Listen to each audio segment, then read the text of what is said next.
पिछले 24 घंटे में 3 बड़ी घटनाएं हुई हैं, जिसके बाद आरोप लग रहा है कि भारतीय जनता पार्टी महाराष्ट्र के चुनाव में खुलकर हिंदुत्व का एजेंडा चला रही है।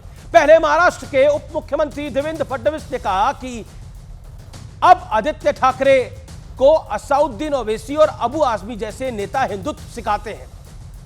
इसके बाद राम मंदिर के मुद्दे पर बीजेपी ने उद्धव ठाकरे पर जोरदार वार किया और इसके बाद बजरंग दल ने भोपाल में पोस्टर लगा दिया कि दीपावली का सामान सिर्फ उन लोगों से खरीदे जो इस कमाई से खुद भी दीपावली मनाते हो। इन तीनों मुद्दों पर सियासी आर पार का दौर शुरू हो गया है, लेकिन इसी बीच महाराष्ट्र में उद्धव के साथ एक बड़ा खेल हो गया है, क्योंकि उद्धव गुट बार बार यह कह रहा था कि महाराष्ट्र में सबसे ज्यादा सीटों पर हमारी दावेदारी होगी, लेकिन असली नतीजा क्या आया है इसका खुलासा अब से कुछ देर में मैं करने वाला हूं, क्योंकि आज यह तय हो गया है कि गठबंधन में किसकी कितनी हैसियत है। लेकिन आज सबसे बड़ा सवाल है, क्या महाराष्ट्र और झारखंड में हिंदुत्व का कार्ड अपना असर दिखाएगा? इसी पर होगी देश की सबसे बड़ी पॉलिटिकल बहस। पांच 500 वर्षों के बाद प्रभु श्री राम अयोध्या के अपने भव्य मंदिर में विराजमान है और उस भव्य मंदिर में विराजमान होने के बाद ये पहली दीपावली है।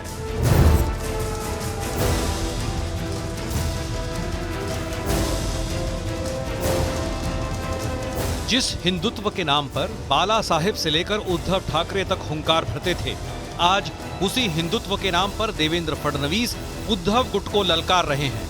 फडणवीस ने कहा है कि अब तो आदित्य ठाकरे को असदुद्दीन ओवैसी और अबू आजमी हिंदुत्व सिखाते हैं। राम मंदिर के मुद्दे पर भी भारतीय जनता पार्टी उद्धव ठाकरे को घेर रही है। उद्धव ठाकरे पूछते थे राम मंदिर बनाएंगे पर तारीख नहीं बताएंगे, अब बन गया तो उस पर भी आपत्ति उनको।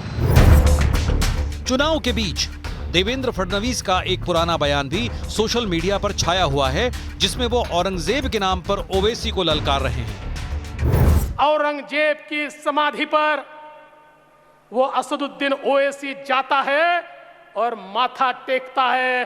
अरे ओवैसी सुन ले, कुत्ता भी औरंगजेब की पहचान पर अब जो भगवा लहराएगा पूरे हिंदुस्तान पर। उधर झारखंड के चुनावी मोर्चे पर डटे असम के सीएम हिमंत बिस्वा शर्मा झारखंड में लगातार बढ़ती मुस्लिम आबादी का मुद्दा उठाकर हेमंत सोरेन को घेर रहे हैं। अगर ऐसे ही घुसपैठी आते रहते हैं तो झारखंड पूरा अलग हो जाएगा, डेमोग्राफी चेंज हो जाएगा और मिनी बांग्लादेश बन जाएगा।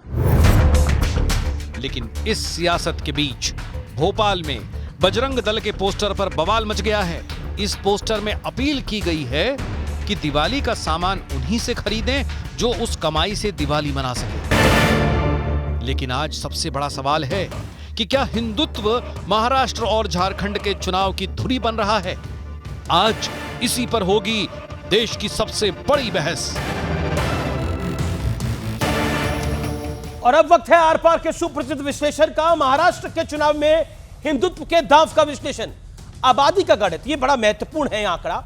महाराष्ट्र की 79.83% आबादी हिंदू है, यानी लगभग 80% आबादी हिंदू है।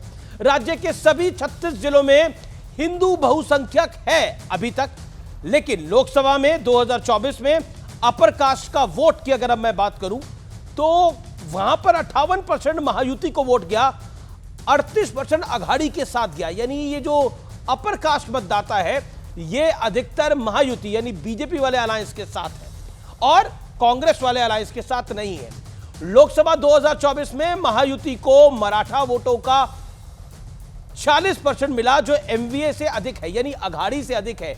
महायुति है फडणवीस, शिंदे और अजीत दादा पवार, और अघाड़ी है शरदराव पवार, कांग्रेस पार्टी और उद्धव ठाकरे। अब मैं बताऊंगा कि यहां पर किसका कद कितना हुआ है। लोकसभा 2024 के अंदर मराठा नेता जरंगे पाटिल के खुले विरोध के बावजूद महायुति को एमवीए से ज्यादा मराठा वोट मिले हैं। एमवीए का प्लान क्या है? एमवीए का प्लान यह है, यह अघाड़ी का प्लान है, यानी जो कांग्रेस लेड अलायंस है। महाराष्ट्र में करीब 12% मुस्लिम आबादी है। 45 विधानसभा में मुसलमान वोटर बहुत अहम है और टारगेट यह है कि आघाड़ी मुस्लिम वोट बैंक में को साधने की ताकत उसने झोंकी है और उसको लगता है कि ओवैसी की पार्टी और सपा के अगर कुछ लोग खड़े हो जाते हैं तो वो वोट काट सकते हैं। यानी आघाड़ी का जोर यह है कि ये 45 में से 40 से 41 सीटें अगर एक मुश्त आती है इनके खाते के अंदर और गेम बन जाएगा। और लोकसभा चुनाव में ऐसा हुआ है, मुसलमान बहुल सीटें आघाड़ी के पक्ष में गई है और जिसका झटका बीजेपी को और उनके गठबंधन को लगा है।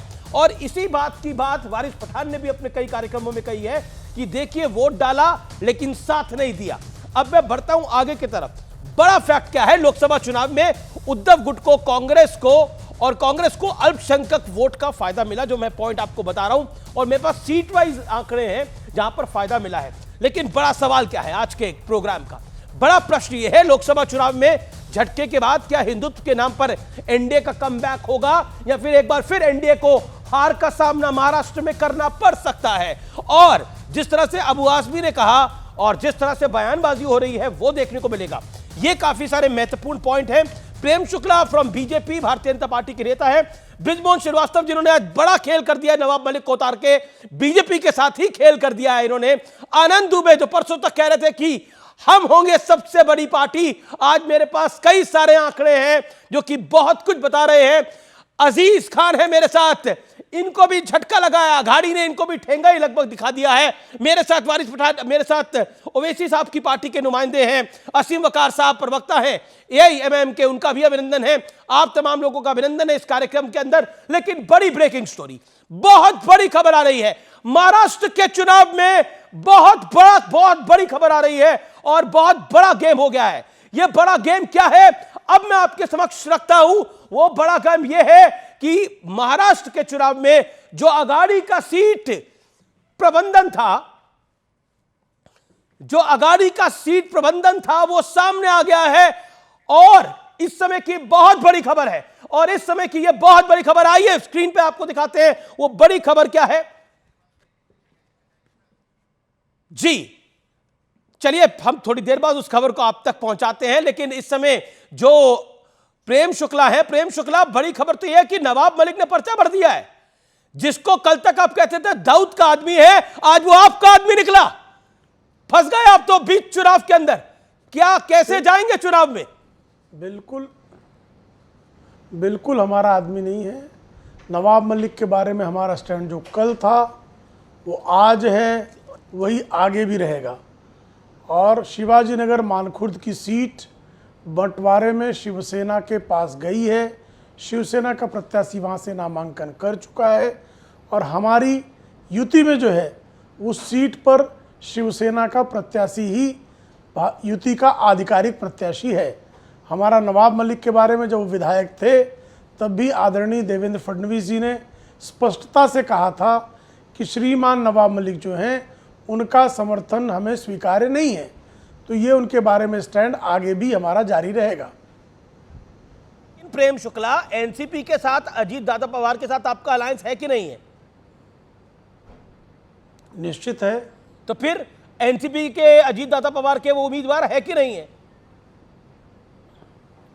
वो वापस लेंगे। अजीत दादा पवार गठबंधन धर्म का निर्वाह करेंगे। चलिए अभी पूछे तो बृजमोहन श्रीवास्तव, ये नवाब मलिक क्या अपना पर्चा वापस लेंगे? जो युति के लिए जो है किसी एक प्रकार की बाधा हो, सेकंड, एक सेकंड। अभी दूध का दूध और पानी का पानी हो जाता है। अजीत दादा पवार की पार्टी के आप प्रवक्ता है, क्या वापस लेंगे आप लोग पर्चा? बीजेपी खुला विरोध करा रही है और ऑन एयर हुआ है सब कुछ। अभी अमित जी मैं आपको स्पष्ट कर दूं, भाई प्रेम शुक्ला जी ने बिल्कुल ठीक बोला। ये सीट शिवसेना के पास है और वहाँ पर हमारे नवाब मलिक साहब ने नॉमिनेशन भरा है। हम और एकनाथ शिंदे साहब बैठ के फैसला कर लेंगे। भारतीय जनता पार्टी को इस मामले में कोई शिकायत नहीं है, क्योंकि जो सीट उनके पास नहीं है वहाँ कौन प्रत्याशी होता है इससे उनको कोई, इस पे कोई उनको बड़ी खबर नहीं होती। और बड़ी खबर, शिवसेना उद्धव गुट की सांसद प्रियंका चतुर्वेदी का बड़ा हमला बीजेपी को ऊपर नवाब मलिक को लेकर। प्रियंका चतुर्वेदी ने नवाब मलिक पर निशाना साधा है। दाऊद का दोस्त अब बीजेपी के गठबंधन में शामिल है। बहुत बड़ा हमला देशभक्ति का सर्टिफिकेट बांटने वाले आज कहां जाएंगे? सीधे तौर पे लिखा है, क्या महाराष्ट्र के चुनाव में बीजेपी के लिए यह बहुत बड़ी दिक्कत होने वाली है? दाऊद का दोस्त अब बीजेपी के गठबंधन में है। खुले तौर पर उद्धव ठाकरे गुट ने इसको मुद्दा बना दिया है। प्रेम शुक्ला फंस गए हैं आप, ना इधर के रहे ना उधर के। क्या करेंगे अब? बीच चुनाव में मजदार में आपके सामने ऐलान कर रही है एनसीपी कि हम कैंडिडेट को नहीं बदलेंगे, ये कैंडिडेट हमारा है और बीजेपी तो मैदान में ही नहीं है। वहां पर शिवसेना शिंदे गुट के साथ मुकाबला है। ऐसा कोई ऐलान नहीं है। और प्रियंका चतुर्वेदी जब ये कहती हैं तो उनको याद रखना चाहिए कि जब दाऊद इब्राहिम गिरोह का साथी होने के आरोप में नवाब मलिक जेल गए, तब भी उद्धव ठाकरे की हिम्मत नहीं पड़ी कि उसको जो है मंत्रिमंडल से बाहर निकाल दें। तो जो इतना लाचार रहा हो, उद्धव ठाकरे जी दाऊद इब्राहिम के चरणों में लोटे पड़े थे जब उनकी ये दशा थी, तो प्रियंका चतुर्वेदी की ये बेशर्मी के अलावा कुछ नहीं है। शुद्ध बेशर्मी है कि जो प्रियंका चतुर्वेदी प्रियंका चतुर्वेदी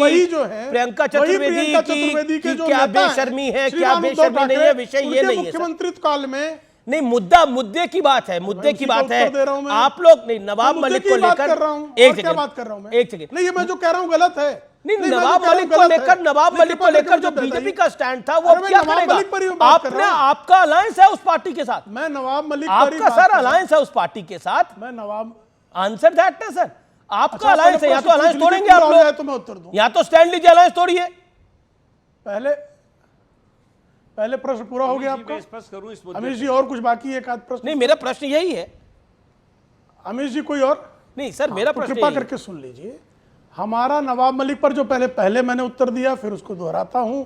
नवाब मलिक पर हमारा स्टैंड जो पहले था वो आज भी है, आगे भी रहेगा, जब तक उनको अदालत निर्दोष मुक्त नहीं करती है। मतलब अब आप नवाब मलिक को निर्दोष मुक्त भी करवाना चाहते हैं? श्रीमान उद्धव ठाकरे ये भी अनाउंस कर रहे हैं कि अब आप उसको निर्दोष मुक्त भी कराएंगे इसके बाद।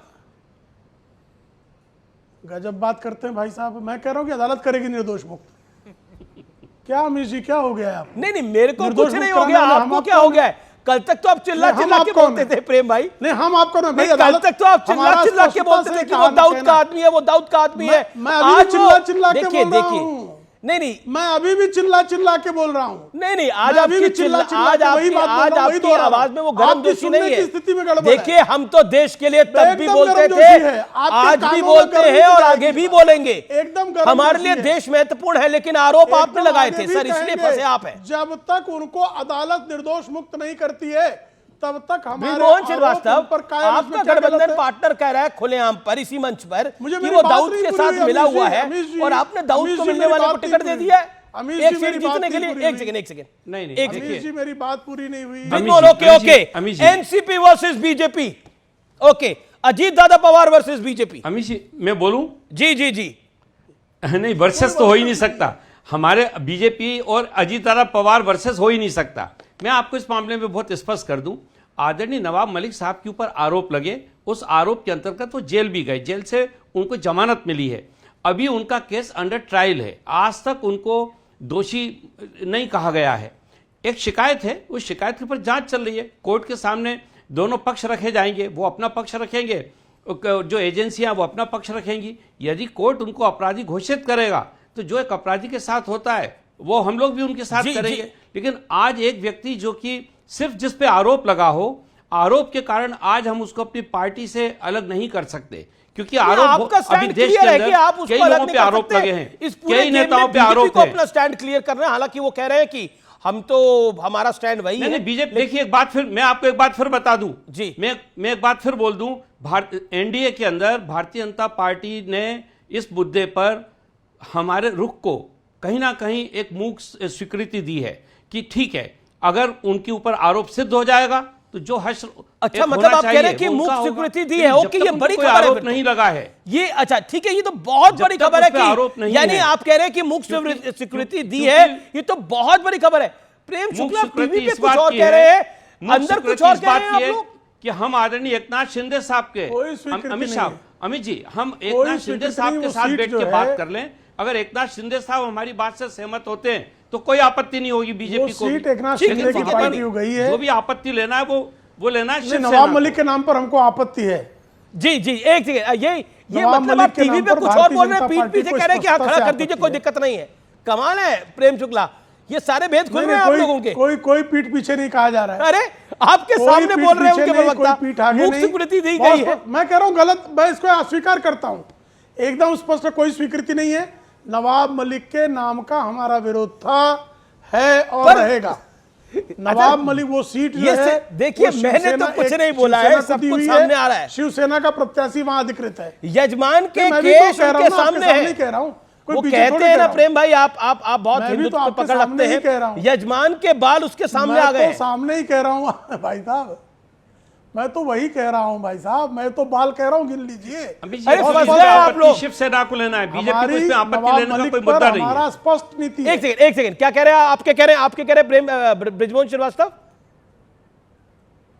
मैं ये इस बात को मैं फिर से एक बार स्पष्ट कर रहा हूं कि चूंकि वो सीट शिवसेना के पास गई है, वहां पर अगर कोई आपत्ति भी ली जाएगी तो शिवसेना के नेता लेंगे और निश्चित रूप से आदरणीय पर अजीत दादा बीजेपी ने तो पवार आपने इतना आपने साफ जो भी बात थोड़ी कर देर देंगे, पहले बोला तो कोई कि ना बीजेपी ने मूक रूप से स्वीकृति दी है इसको, ये आप कह रहे हैं ना नवाब मलिक को। तभी एबी फार्म, तभी आदरणीय नवाब मलिक साहब को एबी फार्म हम लोगों ने पॉइंट दिया। टेकन, बात कहीं ना खत्म हो कहीं गई। कोई सहमति है। यानी आप कह रहे हैं कि बीजेपी ने अंदर खाने हाँ करी है, लेकिन बाहर का अलग दिखाना है, ये एक अपनी आपकी राय है। ओके, ओके, बीजेपी भी इस बात को समझती है कि आज नवाब मलिक पे आरोप लगे हैं, वो कोई आरोपी सिद्ध नहीं हुए हैं। ओके, नहीं, जनता पार्टी के जो पेट में वही होंठ पर है। ओके प्रेम शुक्ला, भारतीय जनता पार्टी के जो पेट में है वही होंठ पर है।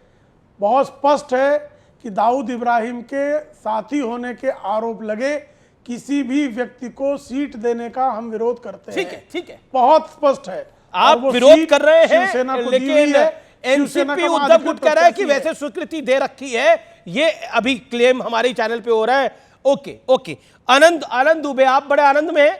और फिर भी अमित जी, मैं एक बात फिर भी कह दूं, अरे सर, अगर इसके बावजूद भी बीजेपी वाले डर रहे हैं आप जितना बोल रहे हैं। नेता बैठ के निर्णय ले लेंगे। ठीक है, ओके, आनंद दुबे आप आनंद में हैं। यस, अमीश भाई नमस्ते। आपको, आपके सभी दर्शकों को धनतेरस की बहुत सारी शुभकामनाएं, और आप जैसे पत्रकार को स्पेशल साधुवाद कि आपने इतनी अच्छी शुरुआत की इस डिबेट की कि अरे कल तक तो तुम लोग कह रहे थे वो नवाब मलिक दाऊद का आदमी है, वो तो तुम्हारा आदमी निकला। इसके लिए आपको बहुत बहुत धन्यवाद कि आप एक निष्पक्ष पत्रकार हैं। दूसरा, आपके इस चैनल पर बैठ के इन दोनों ही पार्टियों के नेताओं की नूरा कुश्ती जो देश देख रहा है वो भी हंस रहे होंगे और हम भी हंस रहे हैं। एक आदमी कह रहा है कि नहीं हम इनका विरोध करते हैं, दूसरा कह रहा है भैया इसमें बीजेपी का क्या लेना देना, ये तो हमारी एकनाथ शिंदे की शिवसेना और अजीत दादा पवार की राष्ट्रवादी का मामला है। दूसरा आदमी कह रहा है नहीं भैया इनको हम चेतावनी दे रहे हैं कि नाम हटा लो, तो दूसरा कह रहा है अरे भैया इन्होंने मूक ढंग से हमको समर्थन किया हुआ है, छुपे ढंग से हमारा साथ दिया है। मतलब ये नूरा कुश्ती महायुति में अब है, तो सोचिए कि चुनाव के बाद कैसा कपड़ा फाड़ेंगे, सिर फुटअव्वल होगा। इसीलिए हम कहते हैं कि जब अलग अलग विचारधाराओं के लोगों को आपने साथ में लिया है, आपका मैच नहीं हो रहा तो कितना दिन साथ में चलेंगे। बड़ी खबर, आपने एक पार्टी बड़ी तोड़ खबर आ दी, रही है, आपने महाविकास अघाड़ी में किसकी क्या पॉलिटिकल हैसियत है, आइए आपको बता देते हैं। कहा जा रहा था कि सब 100 सीटों पर लड़ेंगे, एमवीए गुट में उद्धव गुट को सबसे कम सीटें, उद्धव गुट को केवल 84 सीटें दी गई है, यानी उनसे ऊपर 126 सीटों पर 2019 में बीजेपी के साथ लड़ी थी शिवसेना। शरद राव पवार की पार्टी को ज्यादा सीटें मिली है उद्धव गुट से, कांग्रेस 102 पर, यानी सबसे छोटा दल एमवीए में अगर कोई है तो वो उद्धव गुट है। बड़ा झटका महाराष्ट्र की राजनीति में, ये बड़ा ट्विस्ट, ये बड़ा ट्विस्ट। 102 सीटों पर कांग्रेस लड़ रही है, शरद राव पवार की पार्टी नंबर 2 पर, और एमवीए में सबसे छोटी पार्टी उद्धव गुट है। अब तक की सबसे कम सीटों पे उद्धव गुट चुनाव लड़ रहा है। मैं आपको बता दूं 2019 में 126 सीटों पे चुनाव लड़ा था, और कभी भी ऐसा नहीं देखने को मिला है बीते गत वर्षों के अंदर कि शिवसेना उद्धव गुट, जो पहले शिवसेना था, वो 100 सीटों से कम लड़ा हो। पहली बार 100 सीटों से कम लड़ रहा है, यह बड़ा झटका है चुनाव से पहले। Okay, Anand Dubey, your reaction to it. नहीं, पहले अपडेट कर लीजिए, अपने सिस्टम को बोलिए अपडेट कर दें। 102 सीट पर कांग्रेस लड़ रही है, 96 सीट पर उद्धव बाला साहब ठाकरे जी की असली शिवसेना है और 84 सीट पर आदरणीय शरद पवार साहब की है। 2 पार्टी पर समाजवादी है और 2 पार्टी पर सीपीएम है। तो ये है 96 और 102 में अच्छा, बहुत आपकी सारी बात ये भी मान ले तो आप तो कहते हैं आपकी कांग्रेस से ज्यादा होगी, आपकी तो एनसीपी से भी कम है। बता रहा हूं, अभी पूरा कंप्लीट तो करने दीजिए जी। 8 से 10 सीटें ऐसी हैं जहां कांग्रेस और उद्धव बाला साहब ठाकरे जी की शिवसेना दोनों ने पर्चा भर दिया है। हम बैठकर 1-2 दिन में इसका भी सुलह कर लेंगे तो हमें लगता है कि हम बराबर हो जाए या एक ज्यादा ही ना हो जाए। आप तो खुद अपने मुंह से बोल रहे हैं आपका 10 पे अटका है, तो फिर बताइए। बिल्कुल उनका अटका है, लेकिन कंफ्यूजन है, लेकिन 4 तारीख अभी खुद मान रहे हैं आप उनके नौगुना भाई, लेकिन हमने लेकिन हमारे यहां दाऊद का आरोप लगने वाला आरोपी नहीं है ना। ओके, एक सीट पर 2 से ज्यादा लोग पर्चा भर सकते हैं, ये लोकतंत्र की खूबसूरती है। लेकिन देखिए 4 बीजेपी के टाइम पर आपको 126 पर्चा पीछे लेने का मिल रही है। आज की स्थिति की बात करेंगे, आज की अरे भाई स्थिति में तो 96 पे अभी मैंने कहा कि हम 96, अरे हमने 96 तो ऑलरेडी एक तरफा भरे हैं, उसके बाद भी भरे हैं। और तो अच्छा, पिछली बार कितने में भरे थे 2019 में? एक सेकंड 2019 में कितने में भरे थे? 126 में, 126 में, 126 पे। तो वही तो कह रहा हूं, तो ये जो नकली शिवसेना है वो कितनी पाई है, ये उनसे पूछिए ना। यही सवाल तो उनसे भी बनता है नकली शिवसेना से कि भैया तुमने 2019 में और आपका जो वोट बैंक है वही अजीज खान का है, वही असीम वकार साहब का है। ओके, प्रेम शुक्ला, ये आपकी गलतफहमी हो सकती है। मेरी गलतफहमी नहीं है सर, ये आंकड़ों को गलत नहीं आंक सकते आप, आंकड़ों को गलत नहीं आ सकते। हमारा आपकी लोकसभा में सीटें बड़ी, इसलिए मतलब सीटें जो आप जीते उसमें काफी सीटों पर मुस्लिम वोट पड़ा एक मुश्ता आपको। ओके, तो मुसलमानों को वोट देने का अधिकार बंद कर दिया जाए? भाई बिल्कुल है, किसने मना करा? देश में बिल्कुल है, बिल्कुल अधिकार। सबका साथ सबका विकास की बात करने वाले तो प्रधानमंत्री जी थे, हमने तो उन्हीं से सीखा है। जी अमीश जी मुझे कृपा करके बताइए, बाला साहब ठाकरे की बातों को आनंद दुबे सच्चा मानते हैं कि झूठा मानते हैं? बाला साहब ठाकरे कहते थे कि शरद पवार की विमान में बैठकर दाऊद इब्राहिम के गुंडे आए थे। दाऊद इब्राहिम का उन्होंने नाम रखा था मैदयाचा पोते और ममदया। तो दाऊद इब्राहिम का आदमी शरद पवार भी थे। तो शरद पवार के साथ आप चुनाव लड़ रहे हैं कि नहीं लड़ रहे हैं, जरा बताइएगा। और तो आप शरद पवार के साथ चुनाव लड़, तो दाऊद के साथ लड़ रहे हैं कि नहीं लड़ रहे हैं? और बाला साहब सच बोलते थे कि झूठ बोलते थे, ये भी स्पष्ट कर दीजिए।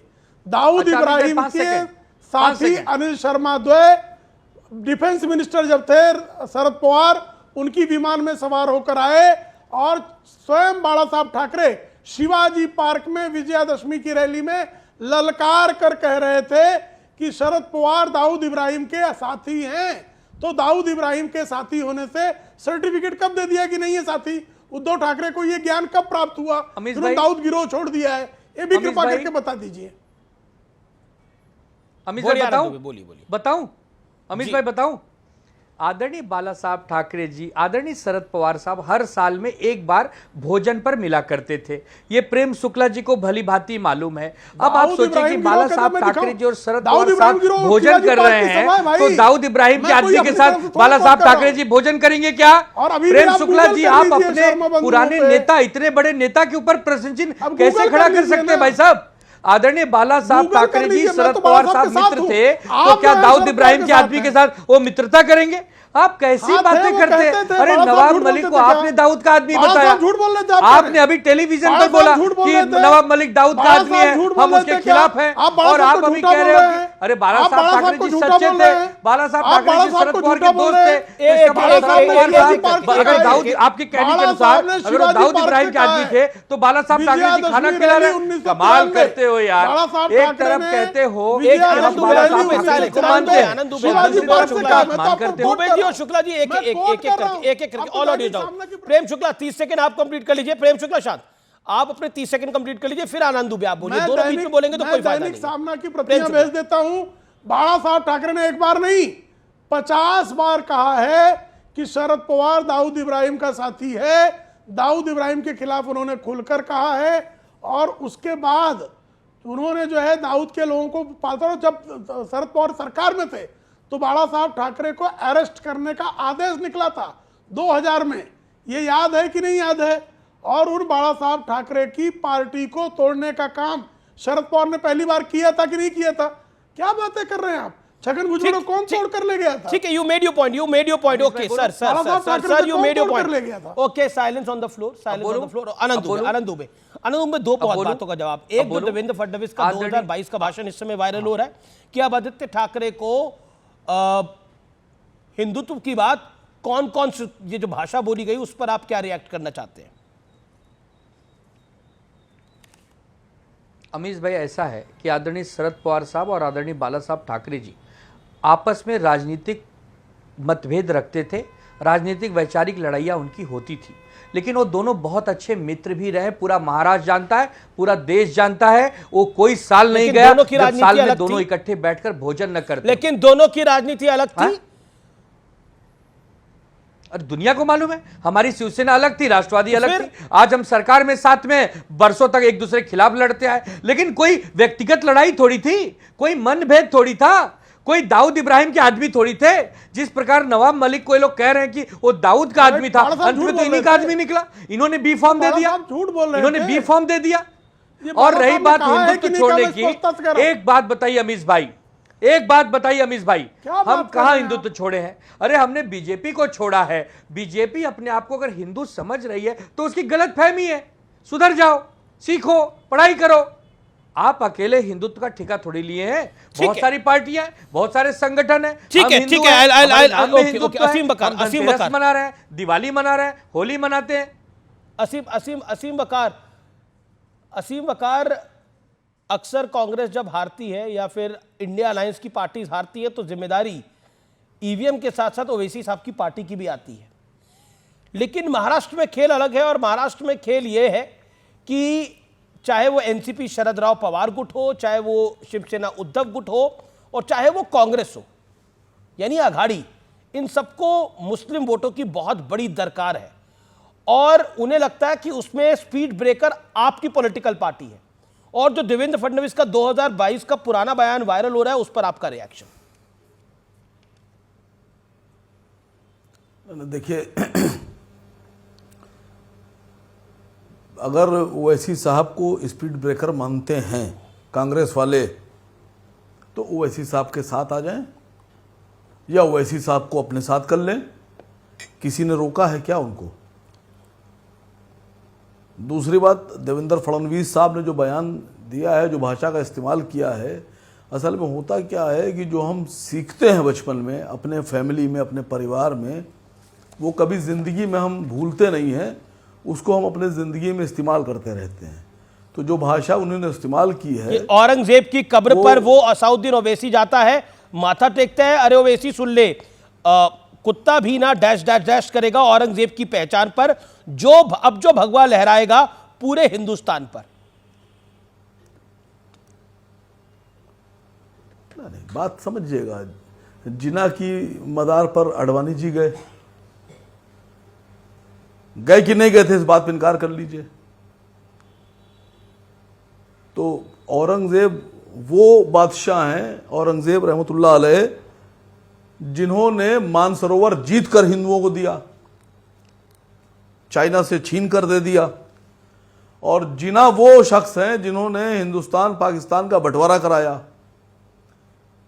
तो जिना की मदार पर जाने के बाद आडवाणी के बारे में क्या देवेंद्र फडणवीस यही अल्फाज इस्तेमाल करेंगे या नहीं करेंगे? वहां तो जाके पैर छूते हैं, वहां तो जाके आशीर्वाद लेते हैं। देखिए, जब जो हारने लगता है, कभी भी आप गौर कीजिएगा, जो हारने वाला आदमी होता है वो सबसे पहले गालियां बकता है, क्योंकि जो हाथ पैर से नहीं लड़ पाता है वो जबान से लड़ता है, मुंह से लड़ता है। तो देवेंद्र फडणवीस का, पर आप कह रहे हैं कि सर आप किसी से कीजिए नहीं। लेकिन एक सेकंड, बिल्कुल मैं फडणवीस साहब का रिएक्शन प्रेम शुक्ला से लूंगा, क्योंकि आपने अडवाणी जी के बारे में भी एक प्रतिक्रिया दी, उसका भी रिएक्शन लूंगा। आनंद दुबे, इनको आप अपने अलायंस पे क्यों नहीं ले लेते ओवैसी साहब की पार्टी को?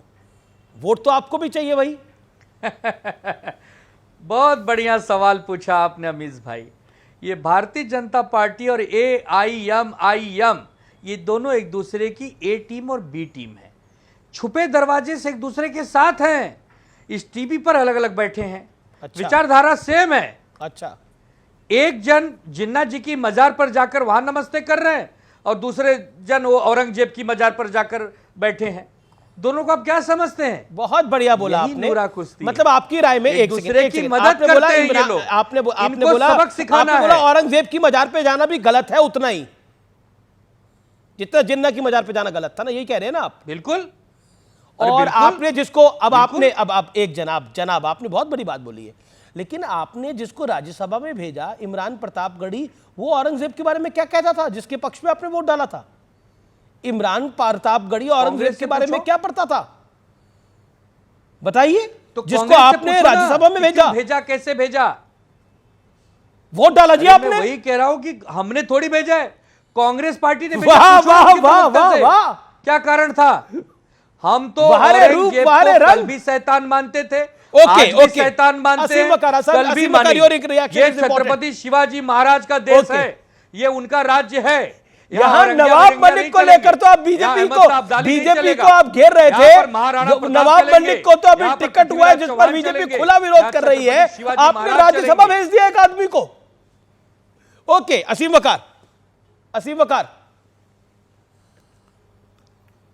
नहीं, देखिए, इन्हीं ने हम पर आरोप लगाया। सर, सरकार किसने चलाई बीजेपी के साथ? शिवसेना ने। भाई, चाहे मनोहर जोशी हो और चाहे उद्धव ठाकरे हो, मनोहर जोशी से लेके बात कर रहा हूं और उद्धव ठाकरे तक, ये सब बीजेपी के साथ रहे। भारतीय जनता पार्टी की विचारधारा इनके खून में रची बसी है। ये आनंद दुबे जी जो हैं, ये भले ही इस वक्त अलग बीजेपी से हों, लेकिन अंदर से इनके जो जिस्म के अंदर लहू दौड़ रहा है, उसके अंदर कूट कूट के मुसलमानों की नफरत भरी है। अगर कहीं मौका मिल जाए गलती से बीजेपी को अपने बुला ले, तय करना चाहिए तो तख्तियां सर पर लगा के घूमेंगे मुसलमानों के खिलाफ। अलग है, बाबर अलग था, मुसलमान अलग है। उनके साथ मुसलमानों को न जोड़िए वकार भाई। मैं अपनी बात आप रखूं, तो इतने मैं तो वरिष्ठ बोलता नहीं प्रवक्ता किसी के हैं। बीच में। आप तो स्वयं मुसलमान हैं। आप मुसलमान को क्या समझते हैं? मुसल्लम ईमान, जिसके पास मुसल्लम ईमान है, जो देश के लिए जान दे सकता है, वो मुसलमान है ना। ये बाबर और औरंगजेब को कब से मुसलमान समझने लगे आप? ये गलत फहमी हटा दीजिए। महाराष्ट्र का एक बात समझिएगा पहले, शिवाजी महाराज को मानने वाला मुसलमान है, एपीजे अब्दुल कलाम साहब को मानने वाला मुसलमान है, अब्दुल हमीद को मानने वाला मुसलमान है। सर देखिए, बहुत सीधी सी बात बताने जा रहा हूं। औरंगजेब बादशाह थे और औरंगजेब के दरबार में शिवाजी को लेकर जाने वाले का नाम था जयसिंह, जो राजपूत राजा थे और औरंगजेब के लिए उनके फौज में काम करते थे उनके साथ। तो जितनी नफरत आपको औरंगजेब से है उतनी जयसिंह से है और राजपूतों से है कि नहीं है? जरा एक बार मुंह से बोलिए, मैं हिस्ट्री बोल रहा हूं। अरे महाराणा प्रताप, जिन्होंने पृथ्वीराज चौहान, जिन्होंने देश की अस्मिता के लिए अपने प्राण तक न्यौछावर किए, आपको वो राजपूत दिखाई नहीं दे रहे? सर, मैं आपसे कह रहा हूं, महाराणा प्रताप सिसोदिया राजवंश से थे और राजा जयसिंह और मानसिंह वाले जो वंशज हैं ये अलग हैं। मैं सिसोदियाओं का सलाम करता हूं, उनकी बहादुरी को। मैं आपसे जिनकी बात कर रहा हूं, लेकिन चलिए आज में आ जाइए कौन सा राजा कब था। आज की बात कर लेते हैं। आज आप कहां खड़े हैं और आज शिवसेना कहां खड़ी है? ओके, असीम वकार, शिवसेना की सबसे बड़ी दिक्कत है कि आप उसी वोट बैंक पे निशाना साध रहे हैं जिस वोट बैंक के में ने उनको 2024 में कई सीटों पर अहम जीत दिलवाई, कई सीटों पर। सर, एमआईएम देखिए, महाराष्ट्र में लगभग 290 सीटें हैं और मजलिस-ए-इत्तेहादुल मुस्लिमीन 290 सीट पर चुनाव नहीं लड़ रही है। 290 सीट पर चुनाव लड़ रही है शिवसेना, कांग्रेस, एनसीपी का अलायंस। हम जो चुनाव लड़ रहे हैं वो 15 सीट पर लड़ रहे हैं। तो आपको 15 सीट पर दिक्कत ज्यादा है और बाकी पे आपको कोई दिक्कत नहीं है, परेशानी नहीं है। आनंद वादा कर रहे हैं और महाराष्ट्र की जनता से वादा कर रहे हैं। उतने उम्मीदवार तो होने चाहिए। ये मेरा वादा है होना की तरफ से। चाहिए। सुनिए सर, खाली हैदराबाद में घूमने वाले संगठन को आप पूरे देश में लॉन्चिंग करेंगे तो ब्लास्ट हो जाएगा। बात तो सुन लीजिए सर, बात सुनिए। मैं महाराष्ट्र की मुसलमान आवाम से वादा कर रहा हूं कि हमको आप जिता के भेजिए और जब सरकार बनाने की जरूरत पड़ेगी तो हम Bharatiya Janata party NDA alliance के अगेंस्ट खड़े होंगे। जो पार्टी बीजेपी के खिलाफ और शिंदे गुट के खिलाफ सरकार बना रही होगी, हम समर्थन उसको देंगे। अमीश भाई, लेकिन शिवसेना की अमीश भाई, गारंटी नहीं है, शिवसेना अमीश की भाई, गारंटी नहीं है। अमीश भाई, मैं गारंटी ले रहा हूं इस बात की। ओके ओके अमीश भाई, ठीक है, जवाब अमीश भाई, आनंद दुबे जवाब देना। अजीज खान वेटिंग फ्रॉम लॉन्ग। बुला लिया। सुनिए सर, अगर MIM के प्रवक्ता साहब, उद्धव ठाकरे को अगर आप मुख्यमंत्री बन जाइए तो ये अलायंस छोड़कर बीजेपी से जाके मिल जाएंगे। अच्छा, अब शांत हो जाइए, अब शांत हो जाइए। मैं लोगों से कह रहा हूं, शांत हो जाइए इनसे। अरे शांत हो जाओ पहले। MIM के प्रवक्ता साहब, आप अगर हमारी मदद करना चाहते हैं तो हमारी मदद मत कीजिए, यही आपकी मदद होगी। आप यहां से जाइए, किसी और राज्य में अपना डेरा डोलिया डालिए, महाराष्ट्र में वोट काटने का काम मत करिए, भारतीय जनता पार्टी को मदद करने का काम मत करिए, यहां पर नफरत का बाजार मत लगाइए, यहां पर मोहब्बत की दुकान लगने दीजिए। यहां पर सब साथ में रहते हैं। मैंने पहले कहा छत्रपति शिवाजी महाराज का महाराष्ट्र है, हिंदू मुसलमान सिख ईसाई सब बड़े मोहब्बत से रहते हैं। आज भी बहुत सारे मुसलमान के नाम यहाँ ऐसे हैं कि आगे का नाम गणेश है, अजीज खान वेट कर रहे हैं काफी देर से। अजीज खान, महाराष्ट्र में आपको कितनी सीटें मिली हैं? देशमुख है। ओके, महाराष्ट्र में आपको कितनी सीटें मिली हैं इस अलायंस में, इंडिया अलायंस में? अजीज खान, आप तो 10, 12, 15 मांग रहे थे। देखिए अमीश भाई, अबू आजमी साहब, अरे सुनिए ना, देखिए एक बार अमीश भाई समझ लें, सवाल सीट की नहीं है।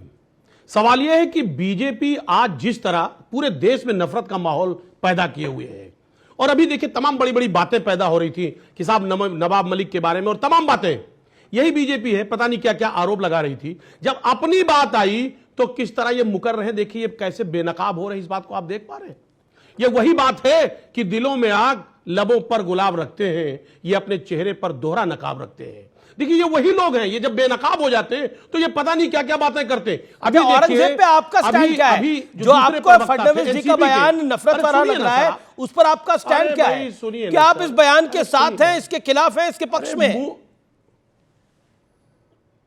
सर सुन तो ले, न्यूट्रल है। मूक स्वीकृति, एक तरफ मूक स्वीकृति चल रही है, सर आ रहा हूं मैं उसी मुद्दे पे आऊंगा, और दूसरी तरफ ये साहब कह रहे हैं कि हम उनको समर्थन नहीं दे रहे। तो ये वो लोग हैं कि जिनका कोई रूल रेगुलेशन नहीं, इनका कोई सिद्धांत नहीं है, ये सिद्धांत विहीन लोग हैं। और जब अपने पे बात आती है तो ये कहीं भी मुकर सकते हैं, कुछ भी कह सकते हैं, झूठ भी बोल सकते हैं। दूसरी बात मैं आपको बताऊं, देखिए आज के हालात है, जब महाराष्ट्र में बीजेपी और अलायंस ये हार रही है, तो अभी देखिए किस किस तरह के लैंग्वेज का इस्तेमाल कर रहे हैं, किस किस तरह हिंदू मुसलमान, इनको पता हो गया है कि महाराष्ट्र में पूरी तरह से बीजेपी और गठबंधन साथियों का बोरिया बिस्तर बदलने वाला है, और तमाम सीटों पर मैं आज दावा कर रहा हूं कि इनका जमानत नहीं बचेगा। ये पता है इनको, इरिटेशन। अभी कह रहे थे आसिम साहब कि जब इंसान हारने वाला होता है तो वो गाली भी देता है, उसको गुस्सा भी आता है, और वो तमाम तरीके के गलत लैंग्वेज का इस्तेमाल करता है। आज वही स्थिति पैदा है ना। अगर वाकई में आपने काम किया है, दूसरे की पार्टी को बयान नहीं है, लोकतंत्र की हत्या करके, सुनिए सर, लोकतंत्र की औरंगजेब वाला बयान 2022 का बयान है। Okay Prem Shukla please make your point. Prem Shukla, Maharashtra के लिए क्या काम किया? प्रेम शुक्ला, आप नफरत फैला रहे हैं। आपने जो काम किया उस पर उसका बखान ओके ये जो देवेंद्र फडणवीस ने बोला औरंगजेब के विषय के ऊपर, उस पर आपत्ति है सपा को भी और AIMM को भी। नहीं, औरंगिया के बारे में 100 बार कहेंगे, औरंगिया को महाराष्ट्र में गाड़ दिया गया, ये सत्य है। महाराष्ट्र में छत्रपति शिवराय को चुनौती देकर आने वाले औरंगिया को मराठा महाशक्ति ने औरंगा और संभाजी नगर में गाड़ दिया, ये सत्य है। इस सत्य से कोई नकार नहीं सकता है। और इनकी मोहब्बत तो भाई तालिबान के लिए, शफीकुर रहमान बर्क तालिबान से मोहब्बत करते थे, अबू हासिम आजमी याकूब मेमन से मोहब्बत कर रहे थे, अजमल कसाब से इनके विधायक मोहब्बत कर रहे थे। इनकी मोहब्बत तो राम जन्मभूमि पर हमला करने वाले आतंकवादियों के लिए थी, जिनका मजहब पूछकर उनको जो है श्रीमान अखिलेश यादव ने रिहा कर दिया था। बाद में इलाहाबाद हाईकोर्ट ने उन सबको कन्विक्ट कर दिया और उनको मृत्युदंड की सजा सुनाई गई। तो इनकी मोहब्बत तो अफजल गुरु के साथ है, इनकी मोहब्बत हर आतंकवादी के साथ है। कंधार विमान अपहरण कांड के आतंकवादियों को कानूनी मदद किसने दी थी? अबू हासिम आजमी किस मामले में अभियुक्त थे, जरा बताइए। और असलम पटनी जो दाऊद इब्राहिम का साथी था, वो कोषाध्यक्ष किस पार्टी का था? तो दाऊद इब्राहिम के साथ, पाकिस्तान के साथ, आतंकवादियों के साथ किनके संबंध रहे? रॉ की तो रिपोर्ट है कि समाजवादी पार्टी को फंडिंग हो रही थी दाऊद इब्राहिम गिरोह से। ये कोई मेरा आरोप नहीं है, ये आरोप कांग्रेस के लोगों ने लगाया था 2005-6 में। राज बब्बर जो हैं कांग्रेस के नेता हैं, उन्होंने ये आरोप लगाया था, मैंने नहीं, जो पहले समाजवादी पार्टी में भी थे। तो जिन्होंने आरोप लगाया वो सामने है। और आप मुझे कृपा करके अजीज बाबू बताइएगा, महाराष्ट्र में आप कांग्रेस के साथ हैं कि नहीं? मुझे 10 सेकंड, और महाराष्ट्र में कांग्रेस ने आपको साथ रखा है कि नहीं रखा? 10 सेकंड सर। ठीक है, जवाब जवाब जवाब जवाब। देखिए 2-3 बातें अस्पष्ट है, पहले तो जवाब मैं दे दूं अमीश भाई। एक तो ये पीडीपी से गठबंधन इन्होंने किया, जो अफजल गुरु को शहीद मानते हैं, ये उस पर 2 शब्द नहीं बोलेंगे। इन्होंने कंधार की बात की, कंधार में आतंकियों को रिहा किसने किया और किसके गवर्नमेंट में रिहा किया? कंधार के विषय में मत बोलिए। ऑल पार्टी मीटिंग किसने करी थी? ऑल पार्टी मीटिंग में सजेशन किसने दिया था, ये आपको भी पता है। बात अरे सुनिए अमीश भाई, कंधार के विषय के अंदर भारत के नागरिकों की जान गई हुई थी, जान पे बनी हुई थी। कंधार के विषय के अंदर आप पहले, मेरा निवेदन है, थोड़ा अध्ययन कर लीजिए। ऑल पार्टी मीटिंग हुई थी, उस ऑल पार्टी मीटिंग को किस किसने अटेंड करा था? अटल बिहारी वाजपेयी की सरकार थी तब। उस ऑल पार्टी मीटिंग में क्या डिसाइड हुआ था कंधार के विषय के अंदर? इसलिए विषय को जान के बोलिए। देखिए, कोई चीज देश की संप्रभुता के लिए होती है, महत्वपूर्ण होती है। वो सही थी गलत थी, उसके ऊपर इतिहास अपना अध्ययन कर रहा है। लेकिन ऑल पार्टी मीटिंग में कौन कौन सहमति देके गया था? सब दोषी हैं। फिर इस देश की हर पॉलिटिकल पार्टी दोषी है उन 190 लोगों को बचाने के लिए। फिर इस बार दीपावली बेहद खास है। ऐसी दीपावली शायद कलयुग में पहली बार मनाई जा रही है। यह दिवाली संयम, समर्पण, त्याग और लंबे इंतजार का मीठा फल है। यह दीपावली 500 साल के बाद मेरे आपके प्रभु श्री राम के दूसरे वनवास के अंत के बाद आई है। लेकिन हमें यह नहीं भूलना चाहिए कि आज जिस पल में कि हम सब लोग गवाह बन रहे हैं, उन पलों को हासिल करने के लिए ना जाने कितने लोगों ने अपना जीवन प्रभु श्री राम को समर्पित कर दिया, यानी खपा दिया। नरेंद्र दामोदर दास मोदी, यह वो नाम है जो राम मंदिर आंदोलन के बड़े शिल्पकारों में से एक। 1990 में सोमनाथ से जब लाल कृष्ण आडवाणी का रथ निकला, यानी रथ यात्रा लेकर वो निकले थे, उस वक्त नरेंद्र मोदी उस रथ के सारथी थे। 13 सितंबर 1990 को नरेंद्र मोदी ने लाल कृष्ण आडवाणी की रथ यात्रा के रूट की जानकारी मीडिया को दी थी। 23 अक्टूबर 1990 को बिहार के समस्तीपुर में जब लाल कृष्ण आडवाणी को लालू यादव ने गिरफ्तार करवाया था, तब भी नरेंद्र मोदी उनके साथ थे और जय जय श्री राम का उद्घोष कर रहे थे।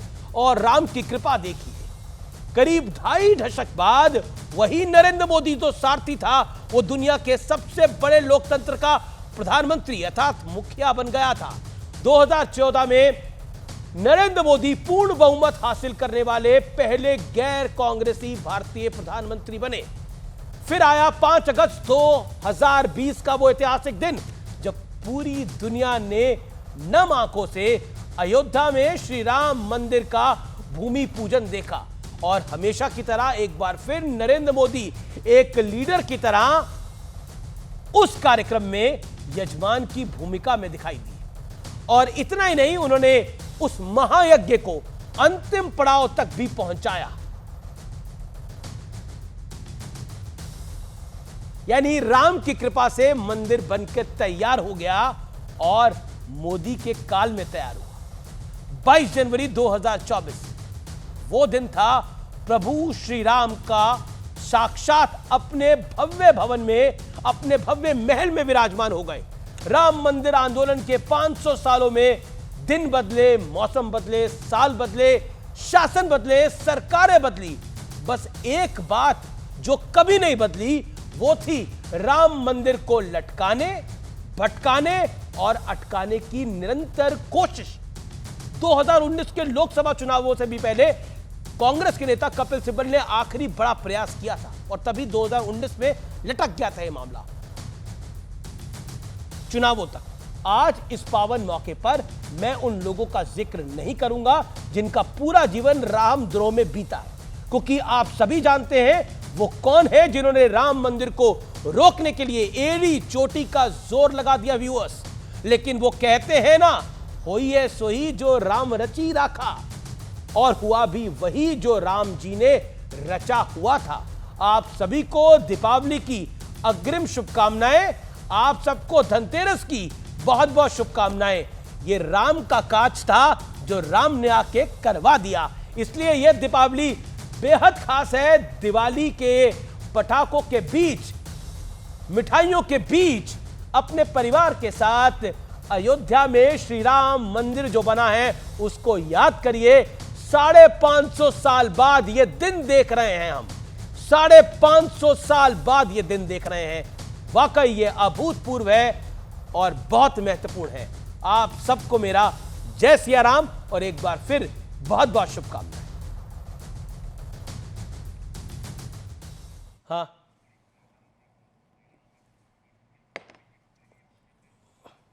हाँ,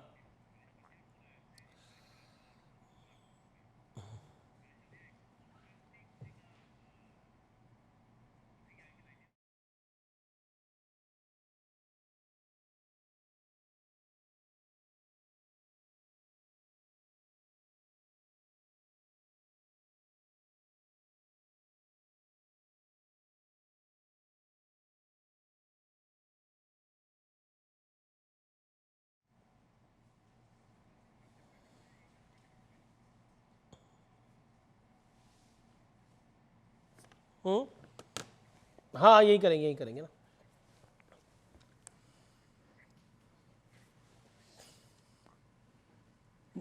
हाँ,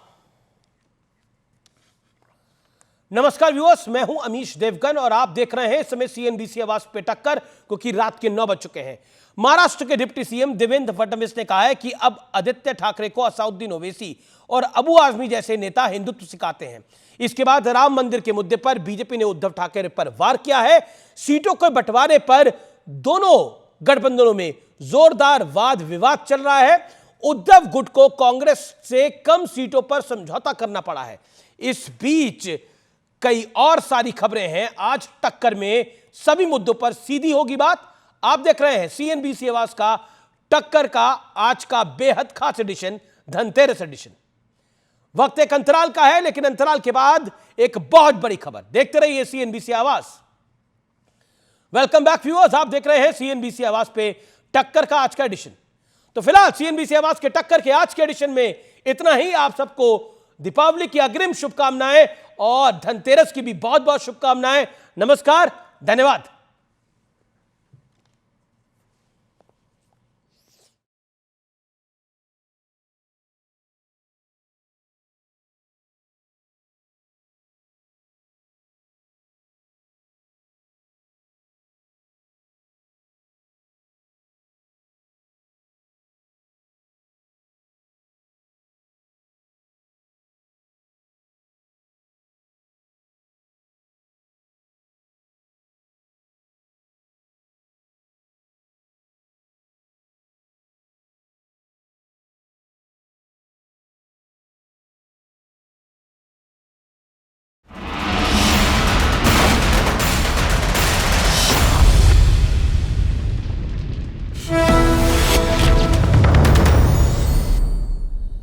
बहुत बड़ी खबर आ रही है। नवाब मलिक के नॉमिनेशन पर बीजेपी आलाकमान नाराज हो गया है। नवाब मलिक के मुद्दे पर बीजेपी बेहद नाराज है। आशीष सेल्लार जो कि बीजेपी के मुंबई के अध्यक्ष हैं, उन्होंने बोला किसी कीमत पर नवाब मलिक के लिए प्रचार नहीं करेगी भारतीय जनता पार्टी। दाऊद से जुड़े लोगों के लिए प्रचार नहीं करेंगे। बीजेपी ने बड़ा स्टैंड ले लिया पूरे मुद्दे के ऊपर। नवाब मलिक के मुद्दे पर बीजेपी बेहद नाराज है। अजीत पवार से बात कर सकते हैं देवेंद्र फडणवीस अब से कुछ देर बाद इस विषय के ऊपर। और एनसीपी उद्धव गुट का मानना है कि नाराजगी को हैंडल किया जाएगा। सूत्रों के हवाले से बड़ी खबर, बीजेपी ने जोरदार पलटवार किया है नवाब मलिक को लेकर। बीजेपी के मुंबई अध्यक्ष आशीष सेल्लार ने खुद आकर बयान दिया है कि ऐसे व्यक्ति का प्रचार नहीं होगा। बड़ी स्टेटमेंट है। मैं सीधा रुख करता हूं, मेरे साथ आनंद दुबे हैं, प्रेम शुक्ला हैं, असीम वकार हैं और अजीज खान है। अजीज खान, अभी कुछ देर पहले आप बोल रहे थे कि देखो बीजेपी क्या करती है। देखिए बीजेपी के का ऑफिशियल वर्जन आया है, बीजेपी मुंबई अध्यक्ष ने इसका बड़ा विरोध जताया है। अभी तक तो प्रेम शुक्ला ये बात कह रहे थे, लेकिन जो प्रेम शुक्ला कह रहे थे उससे एक लाइन आगे बढ़ के बोले हैं आशीष सेल्लार। क्या आपको लगता है, आज तक आपने, आजम खान ने तो जयप्रदा पे बयान दिया था, आजम खान ने तो दूसरे बयान दिए, इसके अलावा अब्बास अंसारी ने जो बयान दिया उस पर आप क्या बोले? वोट जिहाद पर आपने क्या बयान दिया? आपने कभी अपने आप को अलग किया ऐसे बयानों से? वो तो आपकी पार्टी के थे। देखिए आशीष भाई, अभी आप कह रहे हैं कि बीजेपी का ऑफिशियल बयान आ गया है, तो क्या बीजेपी ऐसी परिस्थिति में अगर नवाब मलिक टिकट वापस नहीं लेते हैं अपना, तो क्या बीजेपी गठबंधन से अलग हो जाएगी? क्या ऐसा दावा करते हैं आप या पार्टी ऐसा करती? दावा नहीं, क्योंकि ये कहे कुछ और रहे, कर कुछ और रहे। सच्चाई ये है, ये आज इस नेशनल चैनल पर ये दावा करे, वायदा करे कि अगर नवाब मलिक पर्चा वापस नहीं लेते हैं आप, तो बीजेपी वादों में फंस जाएंगे, वादों में फंस जाएंगे आप खुद ही। बड़े सारे वादे मांग रहे हैं आप। ओके, प्रेम शुक्ला वो कह रहे हैं वादा करिए। वादा तो बीजेपी ने किया था। ठीक है, वादा कर ले साजना। दाऊद के गाना है ना, वादा कर ले साजना, मेरे बिन तू ना रहे, तेरे बिन मैं ना रहूं। हैं तो समाजवादी पार्टी तो दाऊद के गुर्गों की पार्टी है, ये क्या बात कर रहे हैं? मैं तो अबू हासिम आजमी दाऊद इब्राहिम गिरोह के हर कोई जानता है आदमी है, उनके अध्यक्ष हैं। अब ये क्या बातें कर रहे हैं? हमारा स्टैंड जो है, जो था वही रहेगा। नवाब मलिक का जब तक आरोप मुक्त नहीं होते तब तक नवाब मलिक को भारतीय जनता पार्टी बिल्कुल समर्थन देने का प्रश्न ही नहीं पैदा होता। खुले तौर पर आ गया कि बीजेपी प्रचार नहीं करेगी, विरोध करेगी। देवेंद्र फडणवीस कुछ देर में अजीत पवार से इस विषय पर बात करेंगे, और एनसीपी ने भी बोला कि हम पुनर्विचार करने को तैयार हो सकते हैं। यह भी बड़ी खबर आ रही है। ओके, आनंद दुबे एक जी। अमीश भाई, वो सीट ही जो है वो शिवसेना, आप कह रहे हैं कि शिंदे की सीट है, शिवसेना भारतीय जनता पार्टी का कैंडिडेट खड़ा हाई कमान नाराज है। अमीश भाई, आप कह रहे हैं कि बीजेपी का हाई कमान नवाब मलिक को सीट देने से नाराज है, और बृजमोहन श्रीवास्तव जी यहीं बैठे हो तो बिल्कुल नाराज नहीं है, वो तो खुशियां मना रहे हैं। यही बीजेपी का चाल चरित्र चेहरा है कि तुम ये अफवाह फैलाना, हम बृजमोहन श्रीवास्तव ने एक बात बोली थी कि हम बातचीत कर रहे हैं, वो बीजेपी के कोटे की सीट नहीं है। अरे एक बार तीर निकल गया, जब एक बार पीछे पीछे थोड़ी दौड़ता है। अमीश जी, मैं इस मुद्दे पे बहुत स्पष्ट बात कहना चाहता हूं। सबसे पहली बात तो यह कि आदरणीय नवाब मलिक के ऊपर आरोप लगे हैं, लेकिन आज तक ये सिद्ध नहीं हुआ है कि वो दाऊद इब्राहिम के साथी हैं या दाऊद इब्राहिम के साथ उनकी कोई डील है। इस बात को सारे लोग जानते हैं। आरोप लगे हैं, आरोप का जवाब नवाब मलिक साहब देंगे, लेकिन यह बात भी सच है कि हम लोग गठबंधन का हिस्सा हैं, और गठबंधन की मर्यादाओं पे हम लोग पूरी तौर से उन मर्यादाओं का हम पालन करने वाले लोगों में से हैं। निश्चित रूप से हम लोग आपस में बात करेंगे, बात करने के बाद जो निर्णय होगा उसको हम लोग आगे बढ़ाएंगे। अभी 4 तारीख है, 4 तारीख को विड्रॉवल होना है, और उसके पहले। लेकिन देखिए आनंद दुबे, आप तो उलझ गए। आप अब तक की सबसे कम सीटों पे चुनाव लड़ रहे हैं, उस पर क्या करेंगे? ये बड़ी पॉलिटिकल एम्बैरेसमेंट है आपके लिए। सबसे ज्यादा पर लड़ेंगे। कैसे लड़ेंगे? मतलब अब तो आखिरी तारीख में, अब ज्यादा कैसे होंगी? अब तो ये कोई असीम वकार, आपने भी बड़े चुनाव लड़े होंगे, लड़वाए होंगे। ये बताइए, ये क्या तरीका है, ये क्या तरकीब है कि आखिरी दिन के बाद भी सीटें ज्यादा हो सकती है? ये तो मुझे समझ में नहीं आ रहा। देखो 23 साल हो गए पत्रकारिता करते हुए, ऐसा जवाब किसी प्रवक्ता ने दिया। असीम वकार को 5 सेकंड ले रहा हूं मैं बस। असीम भाई, कांग्रेस को पर्चा पीछे ले ले। अरे मतलब आप कांग्रेस की दया पे हो गए, आप खुद मान रहे हैं कांग्रेस पर्चा लेगी तो आपकी सीटें बढ़ेंगी, आप खुद ही। ओके, लेकिन अब वक्त है सत्य और तथ्य का। आज धनतेरस का पावन पर्व है, और ये वो त्योहार है जो लंबी आयु, सेहत और समृद्धि देने वाला माना जाता है, और कहते हैं कि हेल्थ इज वेल्थ। यही बात प्रधानमंत्री मोदी ने भी कही। उन्होंने कहा कि धनतेरस को समृद्धि और स्वास्थ्य का त्योहार माना जाना कोई इत्तेफाक नहीं है, बल्कि भारत की मजबूत सांस्कृतिक विरासत का एक बड़ा सबूत है। धनवंतरी इसी के लिए तो जाने जाते थे। साथियों, धनतेरस के दिन सौभाग्य और स्वास्थ्य का ये उत्सव सिर्फ एक संयोग नहीं है, ये भारतीय संस्कृति के जीवन दर्शन का प्रतीक है। अक्षय कुमार ने भी प्रधानमंत्री मोदी की बात को आगे बढ़ाते हुए कहा है कि यह देखना अद्भुत है कि हमारे देश के कैप्टन लोगों को फिट रहने के लिए एनकरेज कर रहे हैं। बीते 10 साल के कार्यकाल में नरेंद्र मोदी के हिस्से में ऐसे अनेकों काम आए हैं जिन्हें या तो इम्पॉसिबल माना गया या फिर लीस्ट पॉपुलर समझा गया। 2014 में सरकार बनने के बाद जब नरेंद्र मोदी ने योग को प्रमोट करना शुरू किया, तब किसी ने सोचा भी नहीं होगा कि योग बड़ी लाइमलाइट में आ जाएगा और हर जनरेशन के लोगों के लिए एक ट्रेंड बन जाएगा। अब 2019 में नरेंद्र मोदी आयुष्मान भारत जैसी क्रांतिकारी स्कीम लेकर आए, जिसके जरिए गरीब परिवारों को 5 लाख का हेल्थ कवर मिलने लगा। लाखों परिवार जो पहले अस्पताल जाने से घबराते थे, अब उनका इलाज बड़े अस्पतालों में हो रहा है। 2024 में अब नरेंद्र मोदी अपने लिए एक और चैलेंज लेकर आए हैं और ये टास्क है, उन्होंने मंगलवार को आयुष्मान भारत आरोग्य योजना का विस्तार कर दिया। अब इसके दायरे में 70 साल या उससे ज्यादा उम्र के सभी बुजुर्ग आएंगे, यानी आर्थिक स्थिति की कोई बाध्यता नहीं होगी। इस विस्तार से करीब 6 करोड़ सीनियर सिटीजन्स को एक बड़ा फायदा मिलेगा। यानी धनतेरस पर नरेंद्र मोदी की सरकार ने देश के करोड़ों नागरिकों को आरोग्यता का दिवाली गिफ्ट दिया है। अगर आपके परिवार में कोई 70 वर्षीय बुजुर्ग है तो इस योजना का लाभ उठा सकता है। साथ ही खुद को सेहतमंद रखने के लिए लगातार प्रयास करते रहिए। आरोग्यम परम भाग्यम, हेल्थ इज वेल्थ।